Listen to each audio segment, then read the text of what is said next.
Assalamualaikum warahmatullahi wabarakatuh. Bismillahirrahmanirrahim. Alhamdulillah, malam ini kita berjumpa dengan salah satu kandidat calon kepala Desa Selaparang periode 2021-2027 dengan nomor urut nomor 4, yaitu Lalu Mulyadi SP yang akrab dipanggil dengan Bang Mul. Kali ini kita akan berbincang santai seputaran visi misi untuk Desa Selaparang ke depannya bersama Bang Mul. Baiklah, kita langsung saja kepada calon kita untuk memperkenalkan dirinya terlebih dahulu.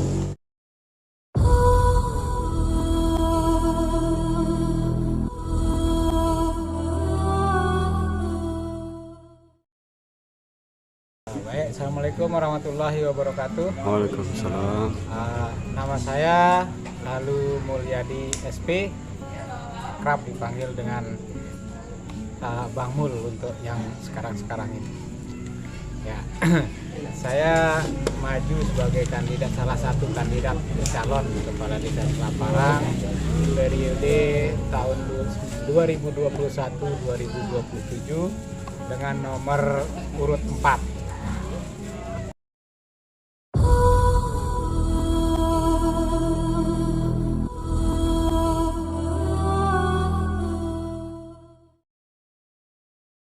Baiklah, itu perkenalan dari salah satu calon kepala Desa Selaparang periode 2021-2027. Langsung saja di sini kita akan membahas seputar visi misi dari calon nomor urut 4 yang akrab dipanggil dengan Bang Mul. Baiklah, Bang. Di sini saya akan menanyakan seputaran visi misi SIDE, Bang. Terlebih dahulu saya mau meminta Bang Mul untuk menjabarkan atau menjelaskan visi misi Pelinggih untuk Desa Selaparang 6 tahun ke depannya.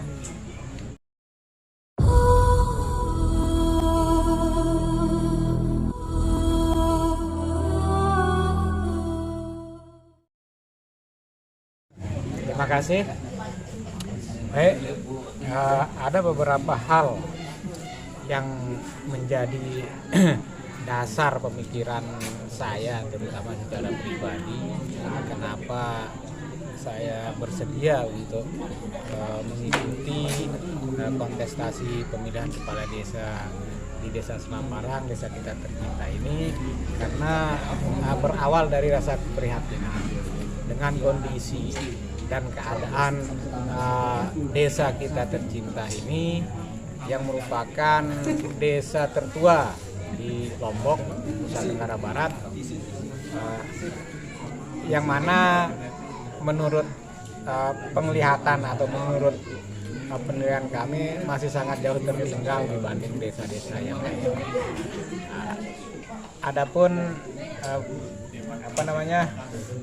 sebagai visi dan misi saya maju untuk mencalonkan diri atau maju dalam kontestasi pemilihan kepala desa di Desa Selaparang ini, ada beberapa misi yang mungkin menurut saya itu akan menjadi salah satu solusi bagi ke depan, bagi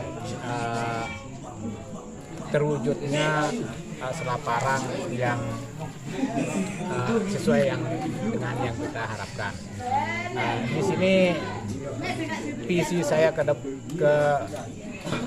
yang saya usung adalah Selaparang menuju era baru dalam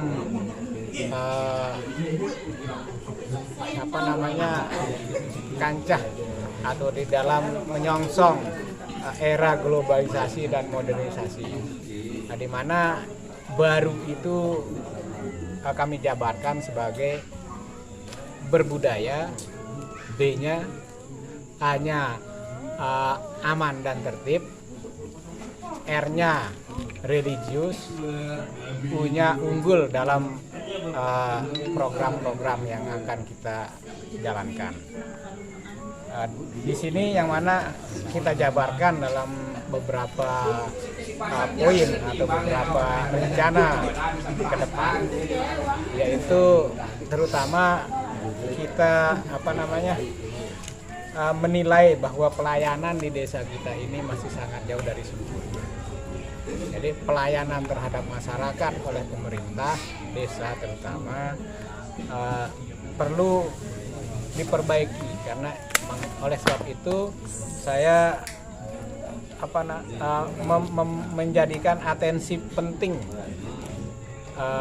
untuk pelayanan itu harus dijalankan secara maksimal. Nah, hal ini kami rasa perlu karena berdasarkan beberapa survei atau beberapa serapan setelah kami berkunjung atau silaturahmi ke beberapa kelompok masyarakat, di mana itu menjadi keluhan dari warga Desa Selaparang terhadap pelayanan yang diberikan oleh pemerintah desa selama ini. Jadi menjadi poin penting bagi saya untuk menempatkan pelayanan kepada masyarakat itu di poin pertama, dan itu saya pikir menjadi sesuatu yang mutlak bagi seorang kepala desa atau pemerintah desa untuk memberikan pelayanan prima, pelayanan yang baik, yang ramah, yang kekeluargaan terhadap warganya. Jadi tidak membutuhkan pelayanan masyarakat itu tidak membutuhkan anggaran yang banyak atau tidak perlu kita menunggu anggaran itu turun dari pemerintah pusat atau pemerintah daerah untuk kita perbaiki pelayanan kepada masyarakat. Yang penting ada kemauan atau ada tekad dari pimpinan atau kepala desa untuk memberikan pelayanan terbaik bagi warganya. Dan jika mungkin kalau saya ditakdirkan atau bernasib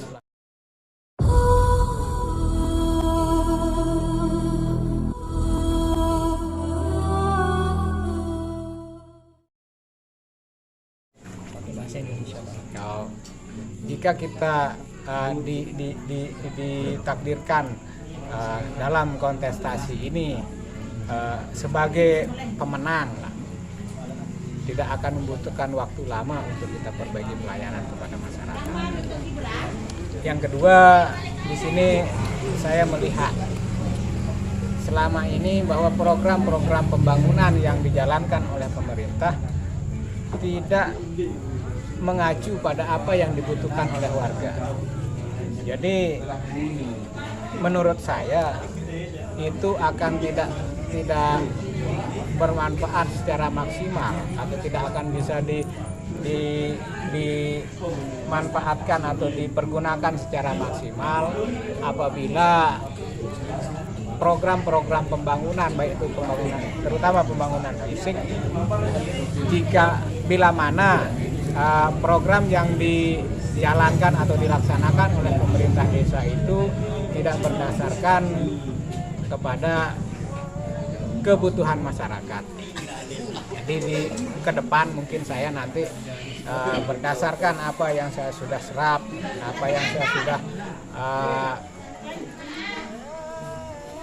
dapatkan dari berbagai macam kalangan, dari serapan-serapan kelompok-kelompok masyarakat, bahwa mereka menginginkan apa yang dibangun, apa yang dikerjakan yang menjadi program pemerintah desa itu seyogianya itu merupakan kebutuhan masyarakat, bukan atas keinginan pemerintah desa.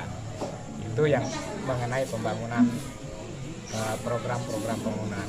Yang selanjutnya mungkin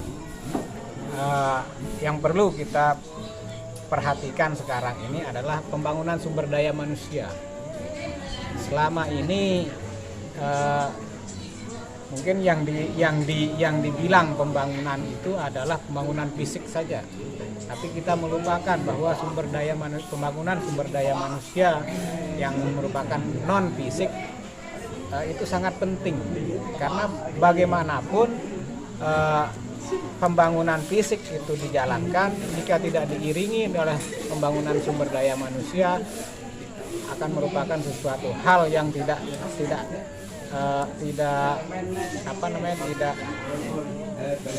begitu ada manfaatnya lah, karena bagaimanapun fisik itu ada batasannya, ada jangka waktu bangunan fisik yang dibangun itu akan mengalami keausan atau kerusakan. Akan tetapi bila sumber daya manusia atau kita juga bangun sejalan dengan pembangunan fisik, maka hasilnya ke depan itu akan lebih maksimal, karena dengan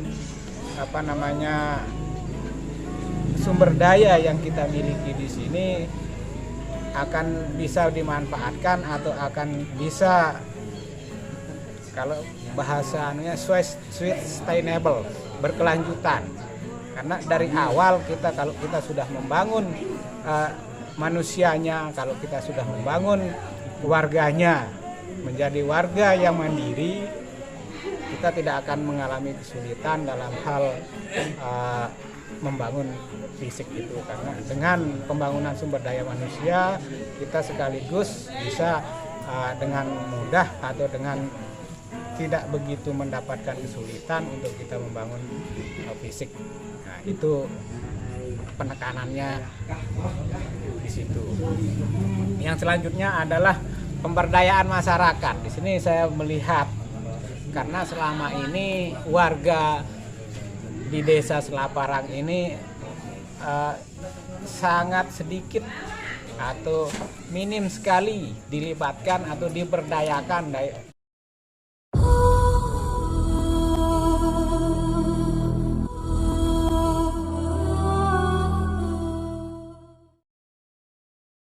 jadi kenapa kita tidak menyentuh atau kita tidak laksanakan itu yang merupakan keharusan sebenarnya bagi pemerintah desa untuk memberdayakan warganya dan masyarakatnya.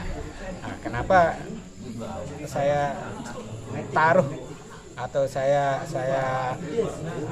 mengangkat pemberdayaan masyarakat ini di poin nomor 4 mungkin kalau nggak salah, karena masyarakat ini adalah potensi atau modal kita untuk membangun.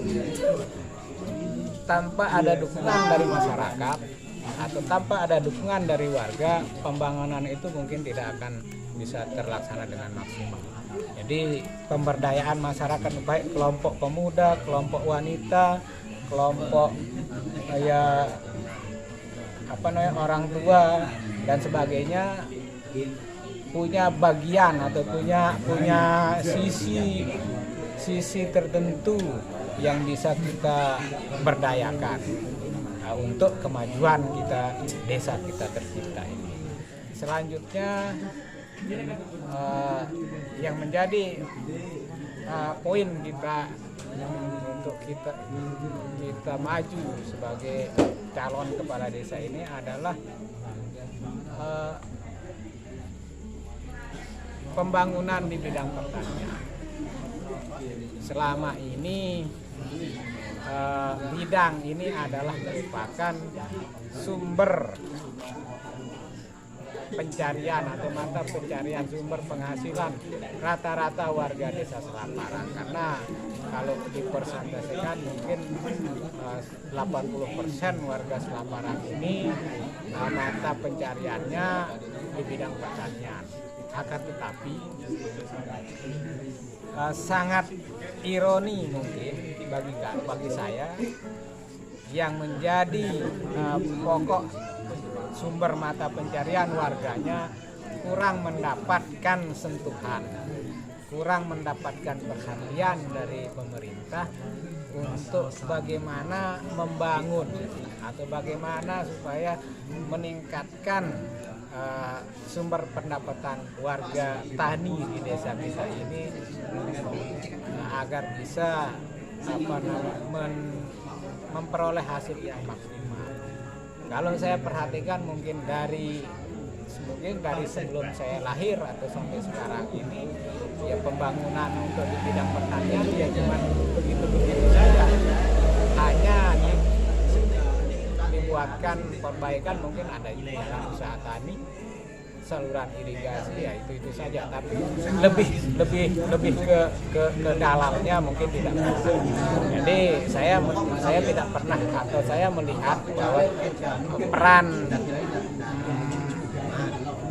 penyuluh di sini tidak pernah diberdayakan secara maksimal. Jadi ketika warga petani atau masyarakat kita yang di bidang pertanian ini mengalami kendala atau mengalami persoalan-persoalan di bidang pertanian, ya, kehadiran penyuluh atau petugas penyuluh lapangan yang ada di setiap desa itu saya melihat kurang hadir atau kurang berperan untuk membantu warga kita di bidang pertanian. Jadi bagaimana kita memberdayakan lahan atau bagaimana teknik-teknik yang bisa untuk meningkatkan hasil pertanian warga kita, itu saya tidak pernah melihat sampai ada penyuluh yang mengarahkan atau memberikan penyuluhan seperti itu. Jadi di bidang khususnya di bidang pertanian ini karena kita punya lahan yang cukup luas di bidang ini, jadi saya merasa perlu untuk memaksimalkan atau merasa perlu untuk membangun bidang pertanian ini karena sebagian besar warga kita hidup atau menggantungkan penghasilannya di bidang ini.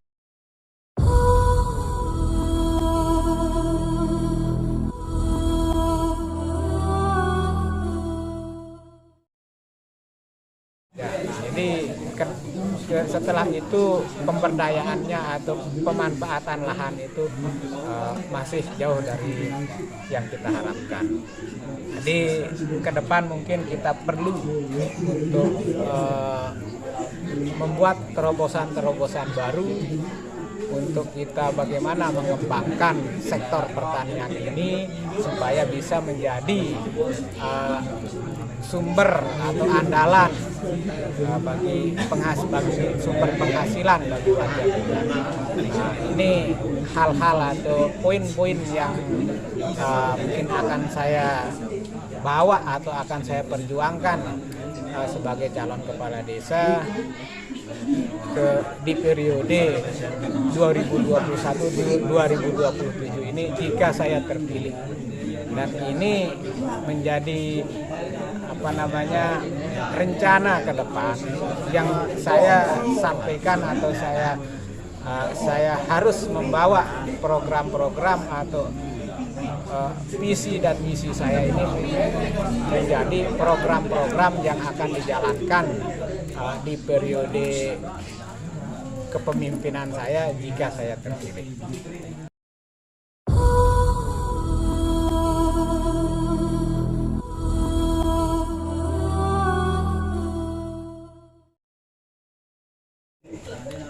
Baiklah, itu penjelasan mengenai visi misi dari Bang Mul sebagai calon kepala desa Salaparang periode 2021-2027. Baik Bang, di sini saya menyoroti dari visi misi yang tadi dijelaskan, ada dua yang saya soroti karena ini menurut saya ini adalah hal yang menarik.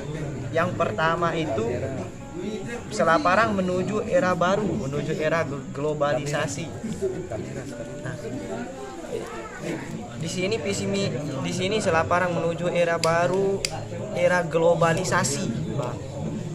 Nah, strategi ke depan ketika Bang Mul terpilih menjadi kepala desa Selaparang untuk menerapkan visi misi Selaparang menuju era baru, era globalisasi. Sedangkan di sini saya lihat hanya remaja, pemuda, nah, bisa dikatakan mahasiswa ke bawah ya, siswa dari SD, SMP, SMA itu sudah mulai dengan era globalisasi. Nah, tapi orang tua kita ini belum paham dengan apa itu era globalisasi. Mungkin bisa dijelaskan kenapa visi misi yang sangat bagus ini Selaparang menuju era globalisasi, strategi penerapannya bagaimana. Mungkin itu dulu, nanti kita lanjut ke pertanyaan berikutnya, Bang.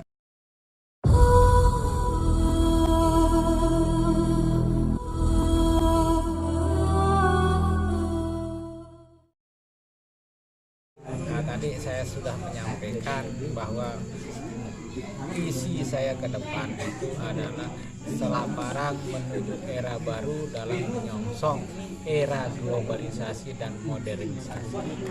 Nah, kenapa saya mengangkat itu? Karena kita ke depan itu tidak akan bisa memungkiri bahwa semakin ke depan, semakin tahun-tahun ke depan itu dampak teknologi itu tidak bisa kita akan bendung. Jadi bagaimana supaya kita bisa memanfaatkan atau bisa berjalan sesuai dengan zaman atau era modernisasi dan globalisasi. Kita tidak bisa menutup diri dari itu. Jadi meskipun era itu adalah merupakan era globalisasi dan modernisasi, tapi kita tidak lepas begitu saja dari berbudaya kita. Jadi B di era baru itu adalah B-nya adalah budaya. Bahwa budaya kita di Selaparang ini adalah budaya gotong royong, budaya banyak hal yang mungkin di situ sudah melekat di sosial kemasyarakatan kita. Jadi meskipun eranya itu adalah era modernisasi, tapi kita jangan melupakan budaya dan tradisi yang ada di kehidupan sosial bermasyarakat kita. Ini untuk bagaimana kita tetap kehidupan sosial berbudaya kita itu tetap berjalan meskipun eranya sudah era modern. Jadi kita harus bisa beradaptasi dengan hal itu. Dan di samping itu juga kita harus bisa memanfaatkan teknologi, informasi dan segala macam untuk bisa kita mengembangkan diri. Kita sekarang ini sangat tergantung dengan teknologi, dengan modernisasi yang ada. Jadi mungkin kita membutuhkan beberapa atau langkah-langkah atau strategi supaya masyarakat kita, warga, remaja kita ini tetap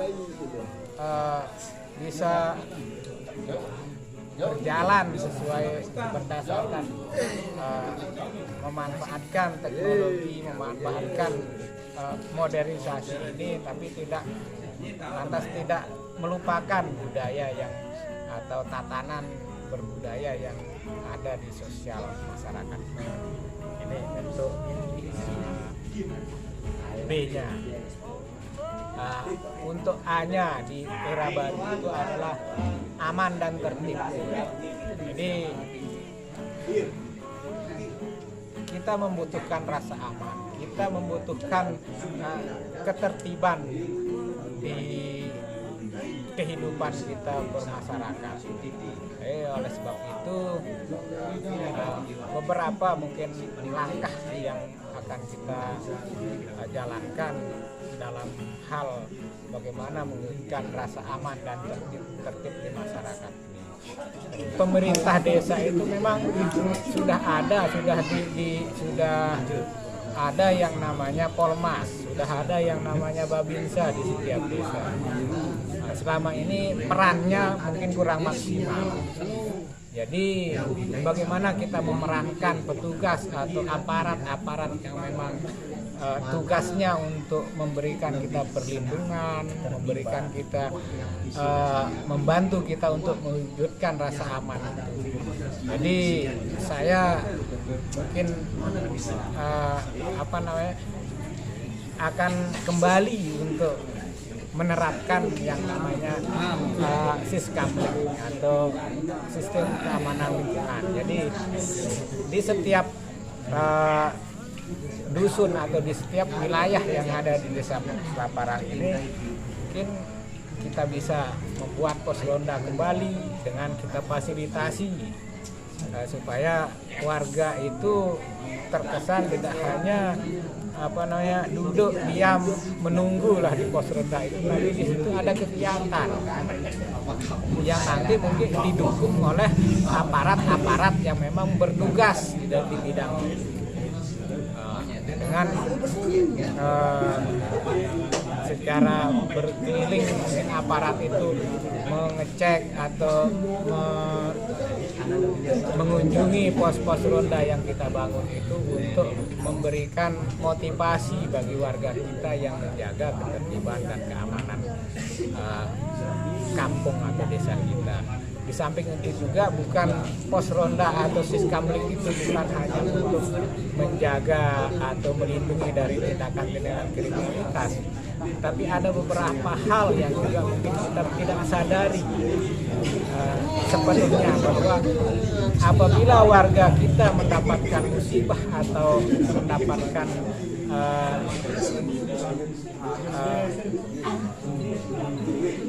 mengalami kejadian-kejadian yang waktunya sudah larut malam atau sudah jam-jam istirahat, bila ada warga kita atau petugas yang melakukan Siskamling, mereka akan cepat untuk tertolong atau dibantu. Baik itu mungkin ada bencana alam atau ada warga kita yang sakit yang membutuhkan pertolongan, jika ada petugas Siskamling yang setiap malam menjaga dan berkeliling kampung berkeliling kampung, jadi ya rasa nyaman bagi warga kita itu akan merasakan rasa nyaman, karena sudah tidak ada kekhawatiran atau tidak akan mengalami ya kesulitan lah untuk mendapatkan pertolongan. Nah, itu beberapa hal mungkin di bidang keamanan dan ketertiban. Yang selanjutnya religi, R-nya itu religius. Semua orang mengetahui atau kita semua bahwa di Desa Selaparang ini mungkin 100%, bisa dibilang 100% adalah warga Muslim yang hidup di bawah norma-norma agama. Selama ini kita selalu hidup dengan norma-norma agama, dengan aturan-aturan agama yang kita anut dan kita jalankan, yaitu agama Islam. Jadi meskipun eranya sudah era globalisasi maupun zamannya sudah modern, tapi kita jangan terlepas atau jangan meninggalkan hal-hal yang menjadi tradisi, yang menjadi warisan dari nenek moyang kita, terutama di bidang agama. Bagaimana kita menjalankan syariat, bagaimana kita beribadah dengan tertib, bagaimana kita ya hidup dengan mengacu pada hukum-hukum atau norma-norma agama yang kita jalankan, meskipun zamannya itu sudah zaman era globalisasi maupun modern. Nah, yang selanjutnya setelah religius adalah unggul. Tadi sudah saya sampaikan, unggul di sini adalah program-programnya yang merupakan yang akan kita bawa atau kita jalankan adalah merupakan program-program yang sifatnya unggul atau yang sifatnya bisa segera untuk mendongkrak keterbelakangan kita atau bagaimana supaya desa kita ini lebih pembangunannya lebih cepat daripada desa-desa yang lain. Jadi dengan program-program yang bersifat unggul kita akan bisa mengejar ketertinggalan kita selama ini. Nah, itu beberapa hal yang menjadi pemikiran saya ke depan nanti. Di Selaparang menuju era baru.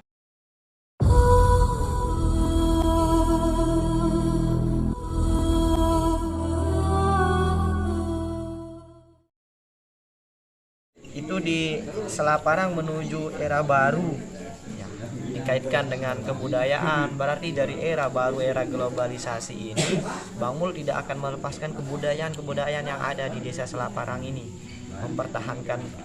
mempertahankan budaya lama seperti itu. Dan selanjutnya yang saya ingin tanyakan ini Bang, dari pelayanan, kita tahu pelayanan kepada masyarakat itu bahwa masyarakat datang, kita melayani karena sejatinya pemimpin itu adalah pelayan masyarakat. Mungkin ada teknik atau gagasan-gagasan baru di pelayanan kepada masyarakat ini yang dicetuskan oleh Bang Mul supaya berbeda dari pelayanan-pelayanan yang dahulu atau diperbaharui pelayanan-pelayanan ini. Coba dijelaskan Bang.